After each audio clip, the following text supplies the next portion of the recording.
बहुत पहले एक बार चीन के एक हिस्से में बहुत बड़ा मठ था जहाँ लगभग 500 बौद्ध भिक्षु रहते थे। वो सभी अपने गुरु के मार्गदर्शन में खुद को जानने का अभ्यास कर रहे थे। एक दिन एक लड़का उस मठ में शिष्य बनने के लिए आया। उसने मास्टर से कहा, मास्टर, मैं खुद को जानना चाहता हूँ। मैं पता लगाना चाहता हूँ कि सच क्या है। मास्टर ने उसके तरफ देखा और कहा कि अगर तुम सच को जानना चाहते हो तो तुम्हें अपना पूरा जीवन दांव पर लगाना होगा। सच को जानने में तुम्हारा पूरा जीवन लग सकता है और फिर भी इस बात की कोई गारंटी नहीं है कि इस जीवन काल में तुम्हें सच का पता लगेगा या नहीं। क्या तुम इसके लिए तैयार हो? शिष्य ने कहा, मास्टर, मैं यहाँ पीछे मुड़ने के लिए नहीं आया हूँ, मैं तैयार हूँ। गुरु ने कहा, अगर ऐसा है तो एक काम करो, इस मठ में 500 भिक्षु हैं, तुम उनके लिए चावल कूटने का काम करो। बस सुबह से शाम तक चावल को कूटते रहो। जब तुम्हें थकान हो जाए तो सोने चले जाओ और फिर अगली सुबह उठकर चावल कूटना शुरू कर दो। इसके अलावा कुछ और काम मत करना, किसी और चीज़ के बारे में मत सोचना। बस इस रास्ते पर चलते रहना और दोबारा मेरे पास मत आना। ज़रूरत पड़ने पर मैं खुद तुम्हारे पास आऊँगा। उस लड़के ने गुरु के आदेश का पालन करते हुए चावल कूटना शुरू कर दिया। उस मठ में 500 शिष्य थे। उन सभी को समय समय पर भोजन की आवश्यकता पड़ती थी, इसलिए वो सुबह बहुत जल्दी उठ जाता था और देर रात तक चावल कूटता रहता था। जब वह थक जाता था तो उसी कमरे में सो जाता था जहाँ वो चावल कूटता था। वह किसी से बात नहीं करता था और न ही कोई उसके पास बात करने आता था। कुछ महीनों तक चावल कूटते हुए उसके मन में पुराने विचार आते रहे, लेकिन जब उन विचारों को कोई नया विषय नहीं मिला तो वो अपने आप ही मिट गए। धीरे धीरे उसके मन में विचार कम होने लगे। कुछ सालों के बाद तो वो अपना नाम तक भूल गया। वो हमेशा चुप रहता और विचारहीन अवस्था में बस चावल कूटता रहता। उसने ना तो कभी ध्यान किया या ना ही कभी कोई शास्त्र पढ़ा था। मठ के बाकी शिष्य उसे मूर्ख समझते थे। ऐसा करते हुए उसे 12 साल बीत गया। 12 साल बाद एक दिन मास्टर ने घोषणा की कि अब मेरा आखिरी समय आ रहा है और मुझे अपना उत्तराधिकारी चुनना है, जो मेरे बाद इस मठ का मुखिया होगा। इसलिए मेरा कोई भी शिष्य जिसे लगता है कि उसे आत्म साक्षात्कार हो गया है और उसने खुद को जान लिया है, तो रात को मेरे दरवाजे के पास आकर इस दीवार पर कुछ पंक्तियाँ लिखे जिसमें उसके जीवन का सारा अनुभव लिखा हो। कई शिष्यों ने ऐसा करने के बारे में सोचा। मठ के प्रमुख शिष्यों में से एक ने वहां जाकर कुछ पंक्तियां लिखी। उसे बौद्ध धर्म के ग्रंथों का बहुत ज्ञान था। सभी शिष्यों को लगता था कि वो इस मठ का उत्तराधिकारी बन सकता है। उसने लिखा था कि मन एक दर्पण की तरह है जिस पर विचारों और इच्छाओं की धूल जमा हो जाती है। इस धूल को मिटाने के लिए ध्यान करना चाहिए। जिसकी धूल हट जाती है और मन का दर्पण साफ हो जाता है, वो मोक्ष को प्राप्त कर लेता है। जब अगली सुबह मास्टर उठे और उन्होंने पंक्तियों को देखा तो उन्हें बहुत गुस्सा आया और उन्होंने कहा कि किस बेवकूफ़ ने यह सब कचरा मेरी दीवार पर लिखा है। वो शिष्य जिसने लिखा था वह चुप रहा। हालांकि उसने जो पंक्तियां लिखी थीं वो ज्ञान से भरी थीं, लेकिन ये सब किताबी ज्ञान था। वो शिष्य बहुत चालाक था। उसने पंक्तियां लिखीं, लेकिन नीचे अपने हस्ताक्षर नहीं किए, क्योंकि वो स्वयं के बारे में निश्चित नहीं था कि ये सही है या नहीं, क्योंकि उसे आत्म साक्षात्कार नहीं हुआ था। गुरु ने इन पंक्तियों को पूरी तरह से खारिज कर दिया। ये देखकर सभी हैरान रह गए।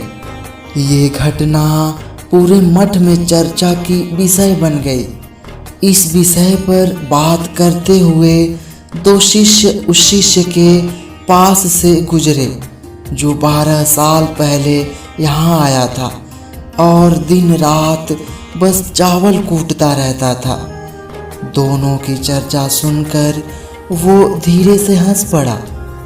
दोनों शिष्यों ने उससे पूछा, तुम क्यों हंस रहे हो? दोनों की नज़र में ये चावल कूटने वाला बहुत ही तुच्छ भिक्षु था। किसी ने भी उसे ना तो कभी ध्यान करते देखा था और ना ही कभी कोई शास्त्र पढ़ते देखा था। हर कोई उसे मूर्ख समझता था जो बस चावल कूटना ही जानता था। उस मठ में बहुत बड़े बड़े विद्वान थे, लेकिन उस चावल कूटने वाले को किसी से कोई मतलब नहीं था। इसलिए वो दोनों शिष्य उसे मुस्कुराता देख चकित रह गए। उन्होंने फिर उससे पूछा कि तुम क्यों हंस रहे हो? उस चावल कूटने वाले को किसी से कोई मतलब नहीं था, इसलिए वो दोनों शिष्य उसे मुस्कुराता देख चकित रह गए। उन्होंने फिर उससे पूछा कि तुम क्यों हंस रहे हो? उसने जवाब दिया कि मैं इसलिए हंसा क्योंकि मास्टर सही बोल रहे हैं। ये सभी पंक्तियाँ कचरा हैं। इन पंक्तियों का कोई मूल्य नहीं है। वो दोनों शिष्य चौंक गए। उन्होंने उससे पूछा कि क्या तुम ऐसी पंक्तियाँ लिख सकते हो जो इससे बेहतर हों?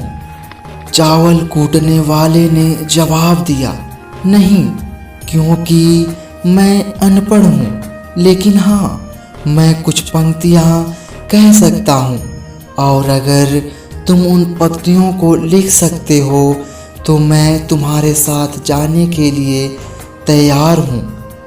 उन दोनों शिष्यों ने कहा, ठीक है। वो मास्टर के कमरे के पास गए और चावल कूटने वाले ने कुछ पंक्तियाँ बोली और दूसरे शिष्य ने उसे दीवार पर लिख दिया और उन पंक्तियों के नीचे लिख दिया चावल कूटने वाला। उन्हें लगा कि मास्टर इस पर भी गुस्सा करेंगे जो पंक्तियाँ उसने लिखने के लिए कहा था। वो बहुत अद्भुत थीं। वो पंक्तियाँ थीं, मन तो बस एक भ्रम है, ना तो मन है और ना ही मन का कोई दर्पण है, और जब मन ही नहीं है तो धूल कहाँ ठहरेगी। जो ये जानता है वो सच को जान गया है। जब गुरु ने इन पंक्तियों को देखा तो वो आधी रात को उठे और चावल कूटने वाले के पास गए। वो सो रहा था। मास्टर ने उसे जगाया और कहा कि ये लो मेरी छड़ी और मेरे वस्त्र ले लो।